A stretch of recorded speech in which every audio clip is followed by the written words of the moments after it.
Now, News 8 Sports with Thad Brown.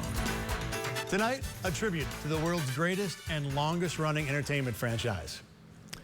Okay, so it's the greatest sci-fi franchise. But September 8th, 1966 is when Captain Kirk and the Starship Enterprise first appeared on TV. And please, Star Wars fans, just save it. Your 3 great movies and 3 decades of unrealized hype are no good here. You know who is good? Sammy Watkins. Not that we got to see him much during the preseason. The Bills played it safe with Watkins as he came back from foot surgery, treated playing him like a trip to the neutral zone, only when absolutely necessary. Watkins is 23, entering his 3rd season, poised for a breakout year, yet says his prime directive isn't about numbers. Going out there, being healthy, playing fast, having fun is my goal this year, and doing it with all my teammates. That's really the focus, and I'm not really focused on stats and stuff. I want to win. I really want to make it to the playoffs and be that 11-4, that 12-4 team, and having that seed in the playoffs. That's my goal. Now, the Ravens are dropping like random Star Trek guys who beam down in red shirts. One day after All-Pro linebacker Elvis Dumervil announced he'll be out Sunday against the Bills, corners Gerard Powers and rookie running back Kenneth Dixon also missed practice today. Ravens say it was Rex Ryan who taught them their swagger. Star pass rusher Terrell Suggs said today, "Some people will always be Ravens. Rex is one of them." Now, most fans know the original Star Trek series was produced by Desilu Studios, and at the time, Lucille Ball was running the studio all by herself. The show was expensive to make, and it was Lucy who not only overruled her board to take on the project, but when the first Star Trek pilot flopped, she went against the board again to get an unheard of 2nd pilot. Quite literally, Star Trek doesn't exist today without Lucille Ball. So it may be appropriate that this is the day Tim Tebow gets a 2nd try with pro sports. Tebow was signed by the New York Mets today after impressing baseball scouts in this workout 9 days ago. Tebow will engage his pro career next Monday in the Mets Fall Instructional League at Port St. Lucie.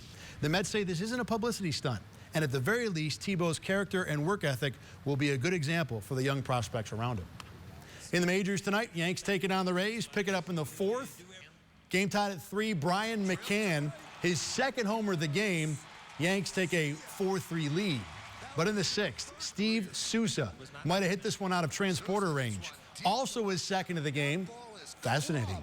So game tied at 4. We go to the bottom of the 9th, 2 outs. Tyler Austin becomes a real Yankee.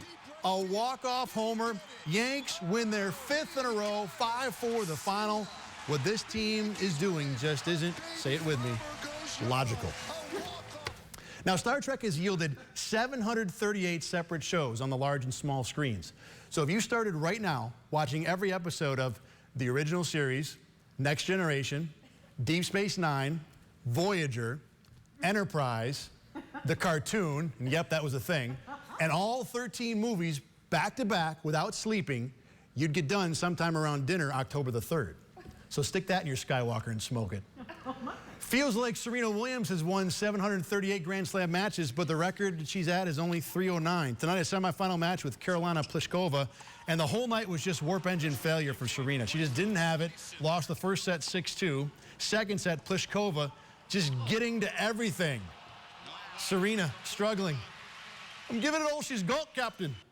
Match point was a double fault for Serena. Looked like she was favoring a knee, but she made no excuses. Pliskova becomes the 4th ever to beat Serena and Venus in the same slam.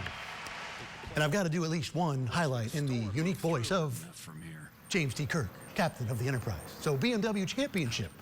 Rain delay for 4 hours. Roberto Castro, not bothered. Chippy and birdie, he leads at 7 under.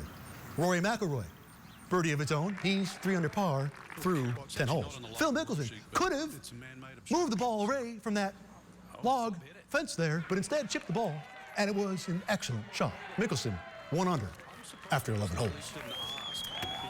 Now, to be fair, I am a fan of Star Wars, but I might be a little bitter that they're somehow the cool one. Stacy will tell us if this hot weather lives long and prospers after this.